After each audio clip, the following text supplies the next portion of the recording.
Minum segelas air dingin yang manis ditambah coklat.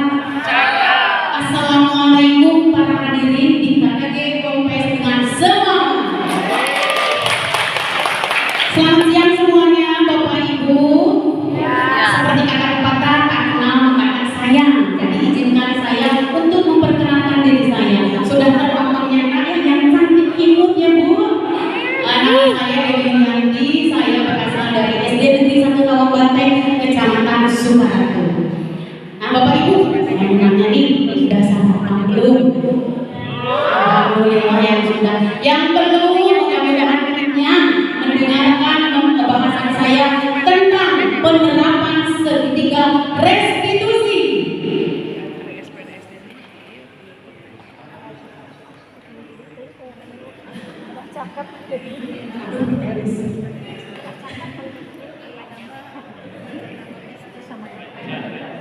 Kapunten ya teknis.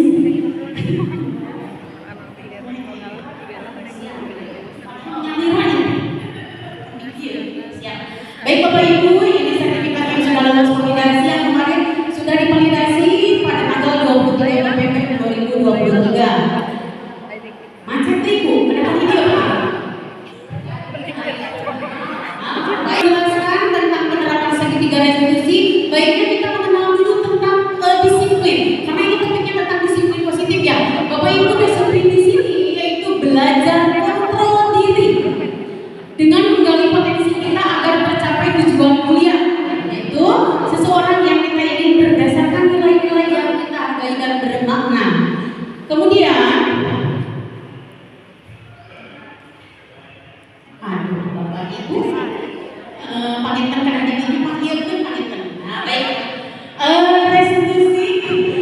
Restitusi di sini pasti Bapak Ibu yang sudah yang belum mengenal atau belum familiar tentang restitusi di sini adalah restitusi di sini adalah cara untuk membantu dan mengembalikan siswa yang bermasalah, yang melanggar aturan agar bisa kembali ke kelompoknya dengan harga dan nilai yang sudah dicapai pada harga-harga nilai yang kita sebelumnya.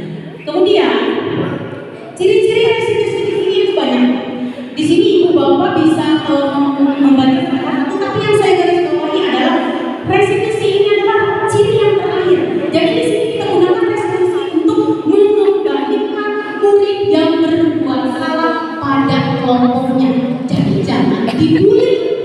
Tapi kita harus mengembalikan apa yang dilakukan siswa yang bermasalah, jangan dipojokkan. Kemudian selanjutnya, di sini Ibu Bapak restitusi itu apa? Kita bandingkan dengan hukuman, konsekuensi dan restitusi. Di sini saya bandingkan tabel ada identitas gagal. Kalau Bapak Ibu menghukum itu sudah menjadi pasti anak tersebut mempunyai identitas gagal. Karena di sini sesuatu yang menyakitkan, tidak mengerjakan PR, lari keliling lapang itu adalah hukuman. Tapi kalau kita lakukan dengan cara untuk menentukan identitas sukses, kita lakukan dengan disiplin. Disiplin ini ada dua, ada konsekuensi, ada restitusi. Ini yang lebih tinggi tingkatannya daripada konsekuensi. Konsekuensi di sini adalah sesuatu yang harus terjadi. Jadi kalau kita tidak mengerjakan PR, kita konsekuensinya misalnya tidak ikut pelajaran yang kedua, misalnya itu konsekuensi sudah disepakati. Tapi kalau restitusi itu adalah pilihan. Terus kemudian menguatkan murid. Kalau konsekuensi hanya jangka pendek, oh ya, kebiasaan hanya nama mengerjakan PR, oke, paling lambat jangan tradisi. Itu konsekuensi jangka pendek. Tapi kalau restitusi karena anaknya diganti identitasnya, maka hasilnya pun akan jangka panjang. Begini sampai anak tersebut mendapatkan peluang. Kemudian selanjutnya Ibu, oke, 5 posisi kontrol pada restitusi ini ada sebagai penghukum, pembuat rasa bersalah, teman, atau dan manajer. Nanti kita akan mengenal bagaimana posisi kontrol lanjut. Kemudian segitiga restitusi ini ada 3 tahapan. Yang pertama adalah menstabilkan identitas dulu, kemudian memvalidasi tindakan yang salah, yang terakhir baru menanyakan keyakinan apa yang akan nanti beliau tersebut anut.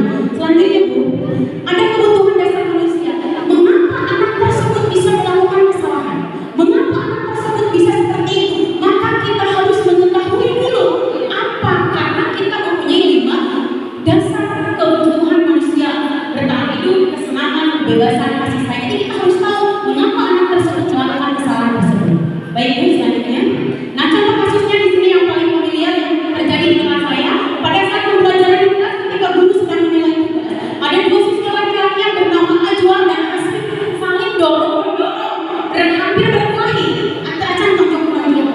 Karena Hasri mengejek dan mengolok-olok nama orang tua yang menuju populer nama orang tua di sebelah kanan siswa. Dan kemudian guru memanggil siswa tersebut untuk berbicara mengenai permasalahan dan terjadi tersebut. Baik, ini videonya. Di sini saya melakukan restitusi dengan melakukan kontrol manager. Jadi saya tidak menanya kenapa. Ini videonya, misalnya dari kelas dulu, dipanggilnya pun tidak langsung dipanggil dari kelas, tapi anak ketika bermain, yuk tapi kerjakan nama bukan mereka.